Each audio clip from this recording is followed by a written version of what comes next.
Report کر رہے ہیں Malik Sikandar. Human rights protection محب وطن آرگنائزیشن کے director complaint cell Sindh advocate Mansoor Ali Thebo, chief coordinator Karachi Atiq ur-Rahman Zia, senior vice president Babu Samoo اور نیو ممبران سندھ کی ڈسٹرکٹ ویسٹ کے صدر حافظ محمد وقاص راجپوت اور ان کی باڈی کے ساتھ، جس میں ویسٹ کے جنرل سیکرٹری ملک سکندر بھائی، سینئر نائب صدر عدیل انصاری بھائی، ڈپٹی چیف کوآرڈینیٹر زاہد بھائی، عزیر بھائی، ممبر شعیب راجپوت، ویسٹ آفس میں اہم میٹنگ جس میں کراچی کے لیے ممبر سازی اہم ایشوز پر بات کی گئی۔ صدر ویسٹ حافظ وقاص راجپوت نے شاندار استقبال کیا۔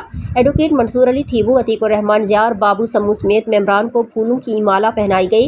اس کے بعد اہم ایشوز کراچی پر بات ہوئی، مل کر کام کرنے کا عزم کیا گیا، ہم کراچی کے مظلوم عوام کے حقوق کی پاسداری کرنے کا عزم کیا گیا اور نیو ممبران سندھ کو مبارکباد دی گئی۔ آخر میں شاندار ظہرانے کا اہتمام کیا گیا۔